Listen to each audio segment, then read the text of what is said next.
Vamos a continuar con la serie de la primera carta a los Corintios y con Alberto empezamos ya el capítulo número 1 y hoy comenzaremos desde el versículo 10 del capítulo 1 al versículo 5 del capítulo número 2.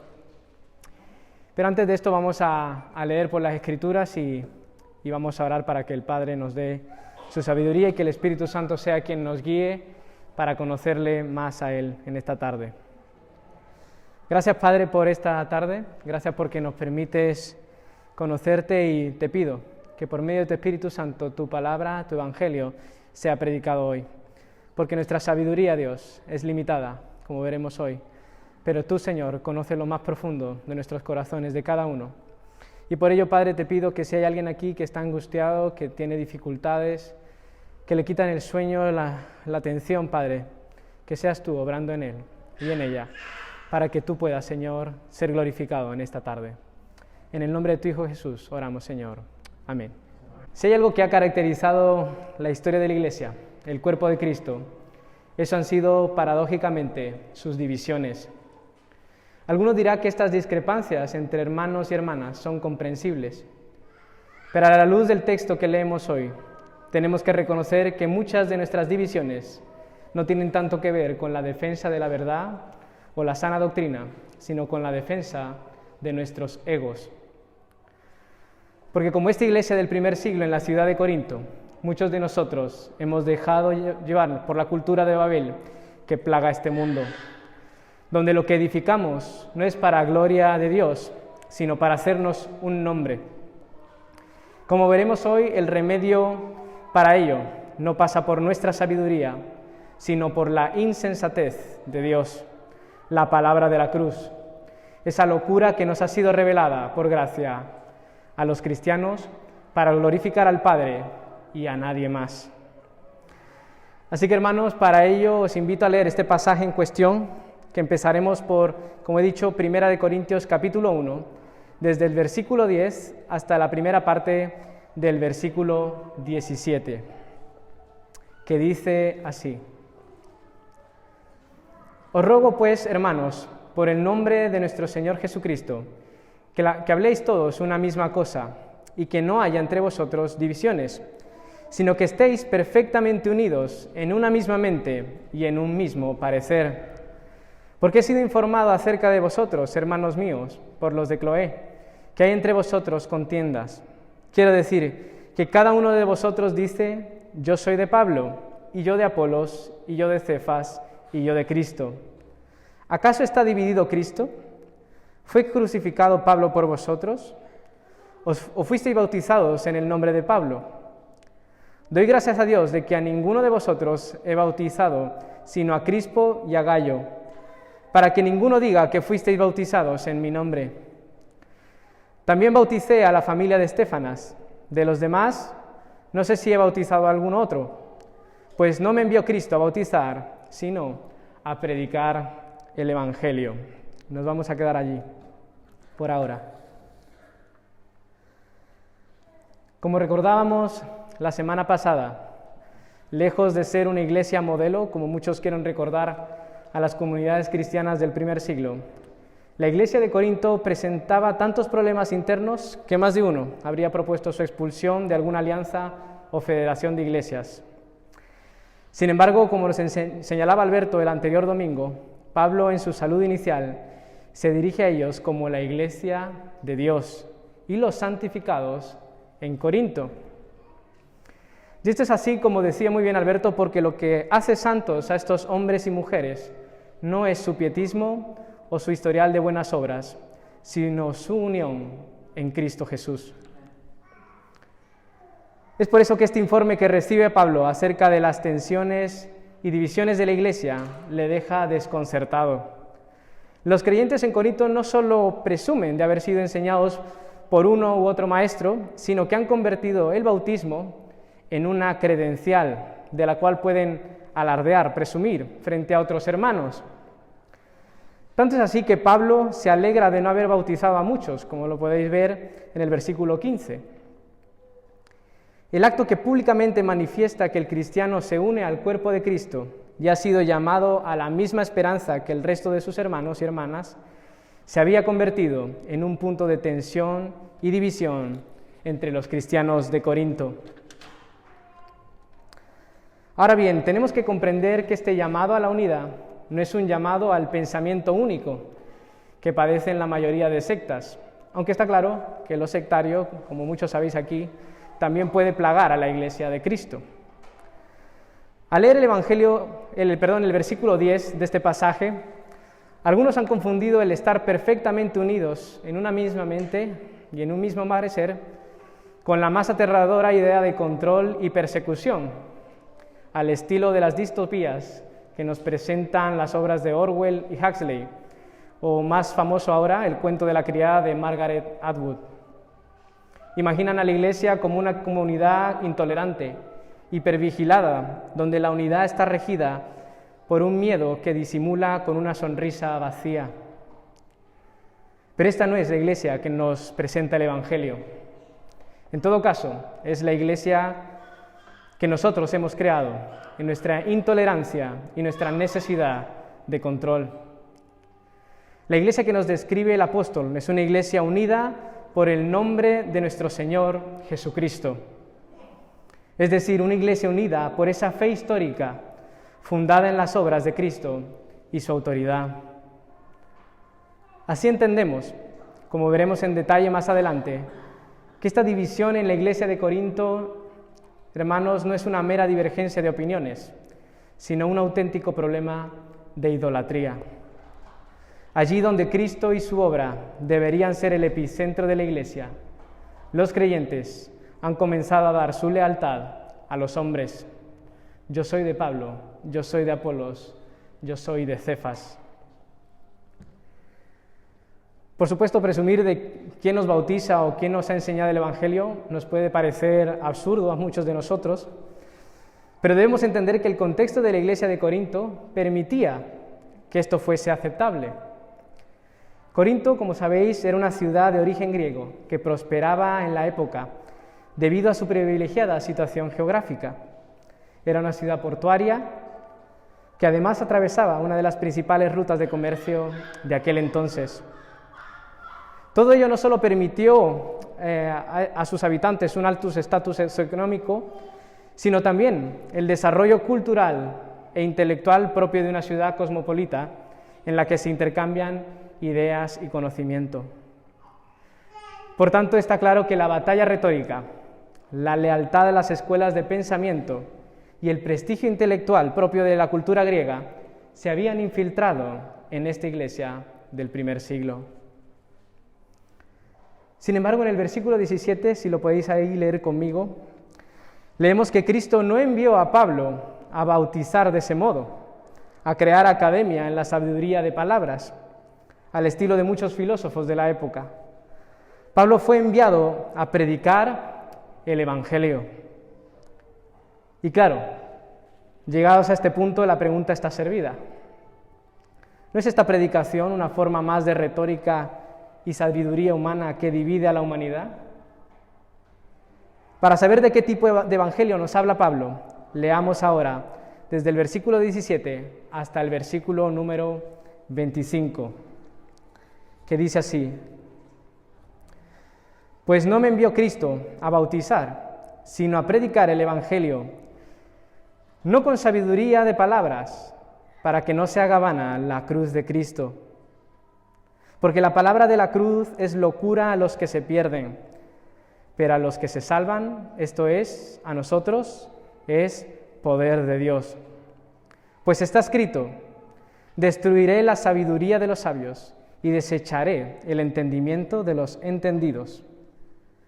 ¿Dónde está el sabio? ¿Dónde está el escriba?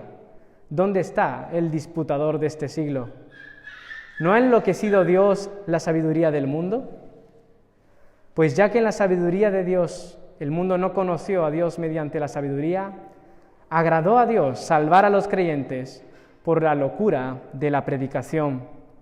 Porque los judíos piden señales y los griegos buscan sabiduría, pero nosotros predicamos a Cristo crucificado, para los judíos ciertamente tropezadero y para los gentiles locura, mas para los llamados así judíos como griegos, Cristo, poder de Dios y sabiduría de Dios. Porque lo insensato de Dios es más sabio que los hombres, y lo débil de Dios es más fuerte que los hombres.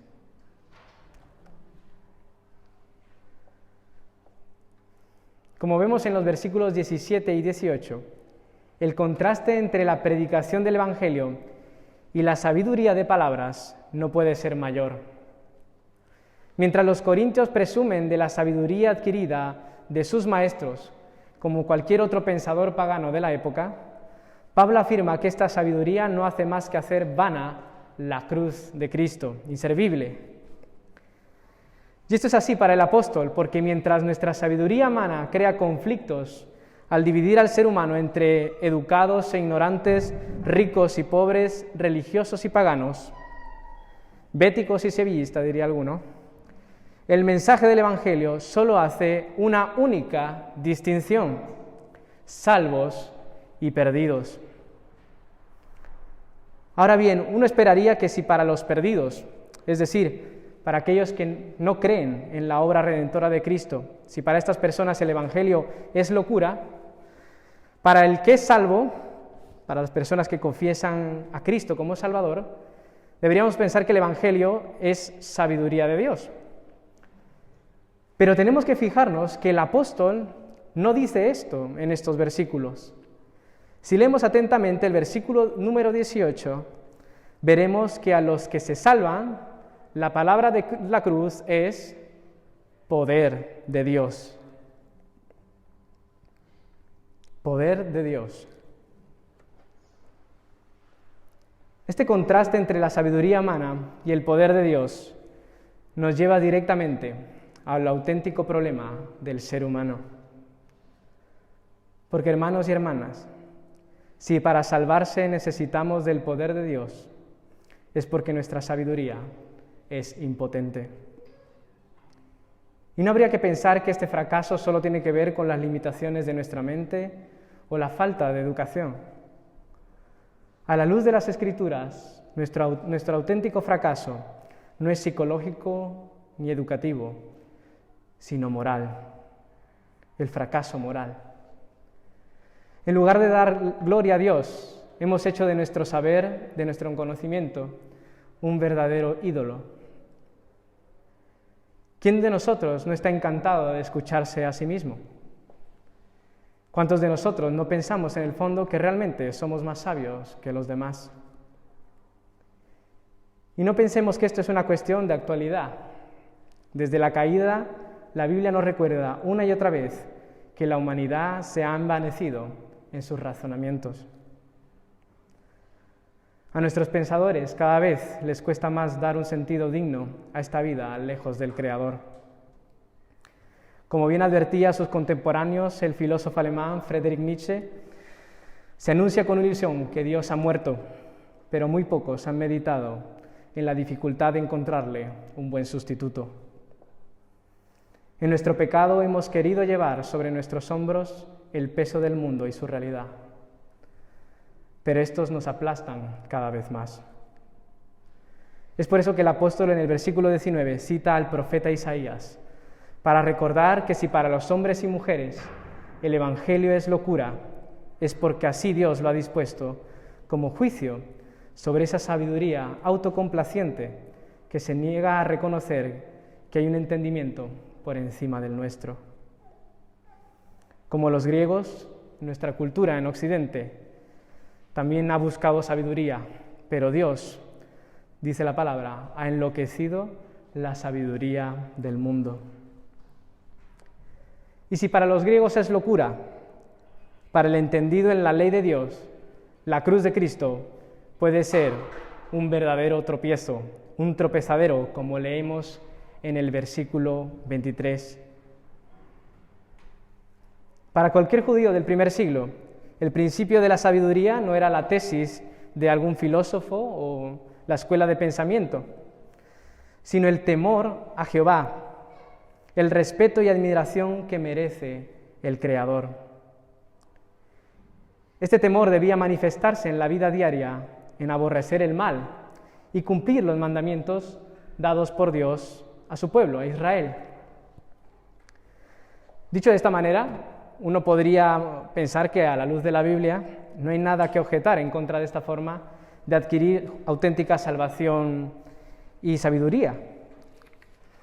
Sin embargo, como ocurre con la sabiduría de los griegos, el problema está en que este temor a Jehová no había redundado en gloria hacia Dios, sino en todo lo contrario. Como hemos leído al inicio de esta reunión, en el capítulo 29 de Isaías, en el versículo 13, Jehová advierte al pueblo de Israel que con sus labios le honra, pero su corazón está lejos de él. Y por tanto este temor a Jehová no es más que un mandamiento de hombres. Por eso quien está complacido con su religión y su buen hacer jamás logrará comprender la palabra de la cruz. Al contrario, encontrará en el Hijo de Dios un verdadero problema. Porque si nuestro entendimiento y nuestro cumplimiento de la ley divina no es suficiente para ser salvos, entonces tenemos que reconocer que no hay nada en el ser humano que pueda ayudarle a estar más cerca de la vida eterna. Y amigos y amigas que estáis hoy aquí, esta es la ofensa del Evangelio. Incluso para muchas personas que acuden cada domingo a la iglesia, dan por sentado que su buen hacer y el amor al prójimo son peldaños cada vez más cerca del cielo. Están tan seguros de que su iglesia o su forma de entender las Escrituras están libres del error que Cristo y su obra en la cruz no son para ellos más que un complemento teológico para recordar de vez en cuando. Pero leemos este texto y nos damos cuenta de que esta forma de vida no es más que otra manera de sabiduría impotente que no lleva al ser humano sino a la perdición total, ya que su corazón y su esperanza no están en quién es Dios y lo que Él ha hecho, sino en lo que los hombres y mujeres pueden conseguir para sí mismos. La división en la iglesia de Corinto, si os dais cuenta, se fundamentaba en este alarde de sabiduría y poder de los hombres. Sin embargo, Pablo ahora les recuerda a los corintios que si hay algo que les une, eso es el poder y la sabiduría de Dios manifestadas en Cristo Jesús. Pero ¿cómo y dónde se han manifestado ese poder y esa sabiduría en la tierra? ¿Dónde hemos visto esta gloria de Dios? Aquí. Hermanos, no ha sido con ejércitos, ni con discursos elocuentes. No ha sido en palacios ni en las universidades más prestigiosas.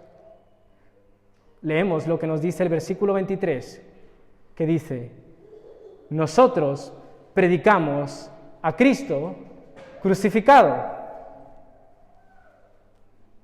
Y nada más. Así es, el Dios cuyo poder y sabiduría sostienen el cosmos, tuvo la muerte de los hombres viles e insensatos. Cristo Jesús, el Hijo de Dios, derramó su vida en una cruz para que ahora tú y yo podamos tener esa auténtica sabiduría que no busca su propia gloria, sino que agrada al Padre Celestial. En el sacrificio de Cristo Jesús, Dios nos ha reconciliado con Él para darle la gloria que nuestra sabiduría humana se ha negado a darle.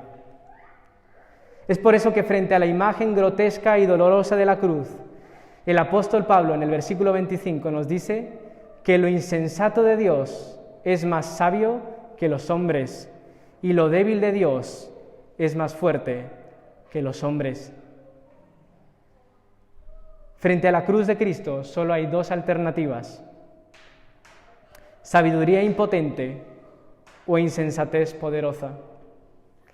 La vida cristiana es a los ojos de este mundo una auténtica insensatez. Pero ora al Padre para que por su Espíritu todos los que estamos reunidos hoy podamos experimentar el poder del Evangelio de Jesucristo en nuestras vidas. Si vais a vuestras Biblias, os daréis cuenta que tras este argumento que da Pablo para defender la unión del cuerpo de Cristo entre los corintios, da dos ejemplos prácticos. Vamos a leerlos. Vamos a leer desde el versículo 26 del capítulo 1 hasta el versículo 5 del capítulo número 2, que dice así: Pues mirad, hermanos, vuestra vocación, que no sois muchos sabios según la carne, ni muchos poderosos, ni muchos nobles, sino que lo necio del mundo escogió Dios para avergonzar a los sabios. Y lo débil del mundo escogió Dios para avergonzar a lo fuerte.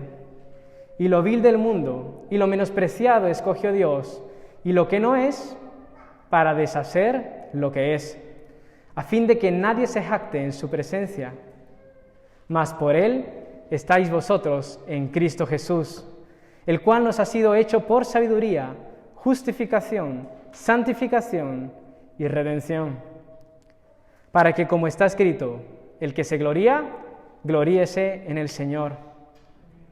Así que, hermanos, cuando fui a vosotros para anunciaros el testimonio de Dios, no fui con excelencia de palabras o de sabiduría, pues me propuse no saber entre vosotros cosa alguna, sino a Jesucristo y a este crucificado. Y estuve entre vosotros con debilidad y mucho temor y temblor, y ni mi palabra ni mi predicación fue con palabras persuasivas de humana sabiduría, sino con demostración del Espíritu y de poder, para que vuestra fe no esté fundada en la sabiduría de los hombres, sino en el poder de Dios. Como vemos aquí, Dios manifiesta su poder en la debilidad para que nadie se jacte. No sé a vosotros, pero a mí me resulta muy gracioso que los cristianos en Corinto estuviesen lidiando con sus tensiones ególatras, orgullosos cada uno del partido al que se habían sumado, y de repente aquí Pablo les recuerda que entre ellos no hay muchos sabios, que entre ellos no hay mucha gente que destaque. Así era la iglesia del primer siglo. Y también vemos a Pablo. Si vais al capítulo 18 de Hechos, os daréis cuenta que este temor y temblor tenía que ver con el rechazo que Pablo había sufrido en las sinagogas cuando predicaba. Supongo que pensaba que querían matarle, que podían hacerle daño. Pero es precisamente esta predicación la que hace crecer la obra de Cristo en Corinto. Hermanos, Dios se glorifica en nuestra debilidad para que nadie se jacte. Es por eso que el apóstol piensa que esta jactancia, estas tensiones y estas divisiones son absurdas. Porque ¿qué tenemos que no hayamos recibido? ¿Qué tenemos que Cristo, por medio de su Espíritu Santo, no nos haya dado a todos nosotros? Uno puede ver que este problema sigue estando presente en muchas de nuestras iglesias. Cualquiera de nosotros puede meterse en las redes sociales y ver cómo la iglesia farda de uno o de otro. Hasta los nombres de las páginas de Facebook dan miedo. Parece que están defendiendo la única verdad, absoluta y total. Se jactan cada uno de su propia sabiduría. Pero hermanos, la sabiduría de Dios no trae división, sino la unidad del cuerpo de Cristo, para que Él y no los hombres sea glorificado. También es conmovedor darnos cuenta en estos pasajes que acabamos de leer, que esta fe fundada en el poder de Dios no solamente es el poder de Dios actuando en el inicio de la iglesia o en el principio de la vida cristiana, sino que leemos ahí en los versículos que nos describe Pablo el poder de Dios, que dice sabiduría, justificación, santificación y redención, en el versículo número 30. Hermanos, nosotros somos prescindibles.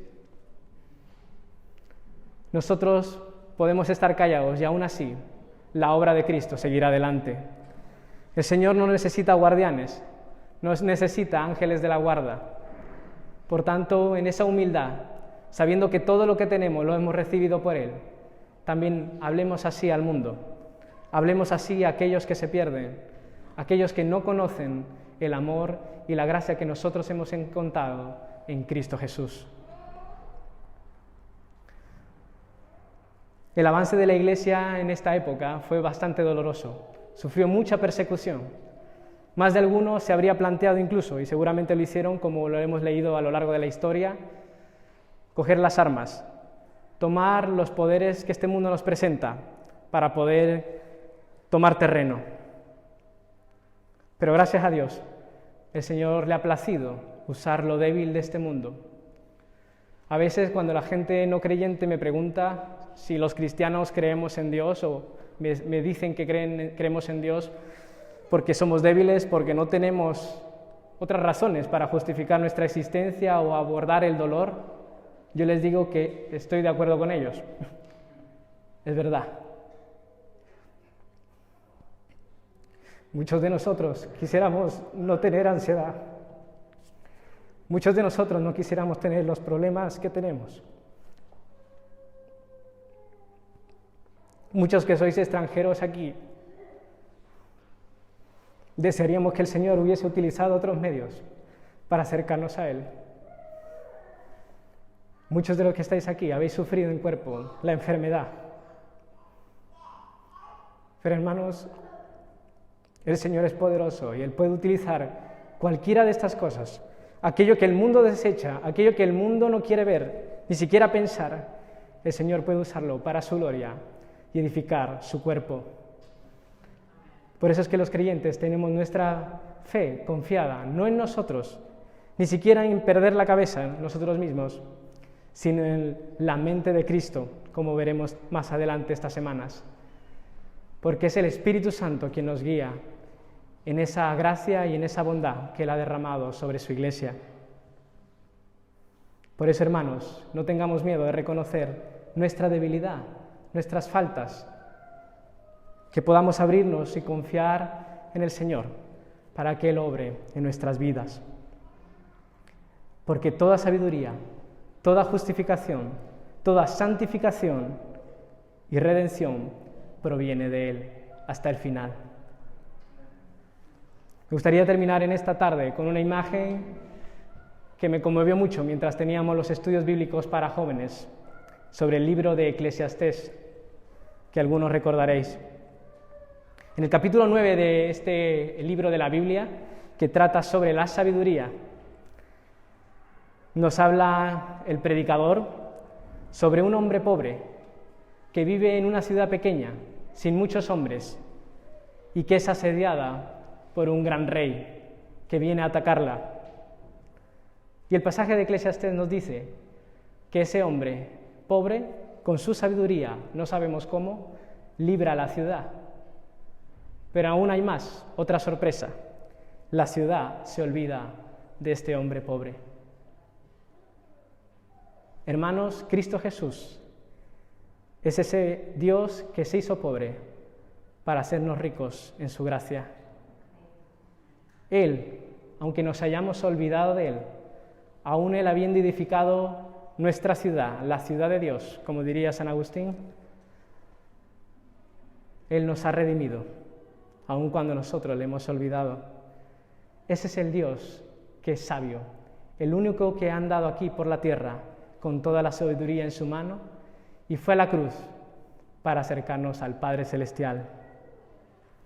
Puede que el mundo piense que esto es insensatez, pero hermanos, os aseguro que no hay una experiencia más rica, más gozosa que la de saberse hijo de Dios. Oremos al Padre para que esto sea real en nuestras vidas.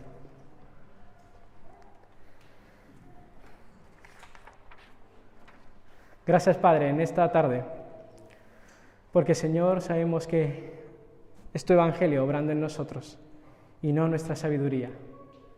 Gracias porque podemos abrir la Biblia y conocerte, ver lo que tú has revelado a tus hijos, Señor, para salvación. Y, Padre, por ello también te pedimos perdón. Te pedimos perdón porque a través de estos pasajes descubrimos que nos hemos creído sabios en nuestra propia opinión, que no te hemos tenido en cuenta muchas veces a la hora de tratar a los demás o de sacar conclusiones acerca de la realidad que vivimos cada día. Perdónanos, Señor, por creer que nuestro entendimiento está por encima del tuyo. Y por ello, Padre, te pido que, junto con mis hermanos, nos ayudes, Señor, a poder dirigir nuestra mirada al autor y consumador de la fe, que es Jesucristo. Que, Señor, nuestros corazones en esta tarde puedan quedar cautivos de la gracia, la bondad y la justicia que vemos desplegada, Señor, en esa imagen. Porque, Señor, en esa imagen grotesca vemos tu gloria. Vemos, Señor, cómo tú has sido glorificado y has traído a tu iglesia unida, Señor, para seguir adorándote y alabándote allá donde vayamos.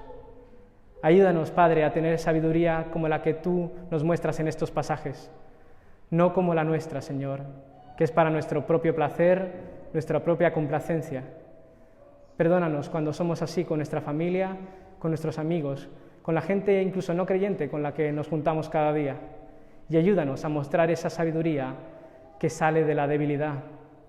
Ayúdanos a mostrar, Señor, esa humildad que mostró tu Hijo aquí en la tierra, Señor. Esa mansedumbre y esa humildad que han cautivado nuestro corazón. Y que así la gente pueda reconocer que la sabiduría de Dios es poder de Dios, que proviene de tu Espíritu Santo y no de nosotros, Señor. En el nombre de tu Hijo Jesús oramos.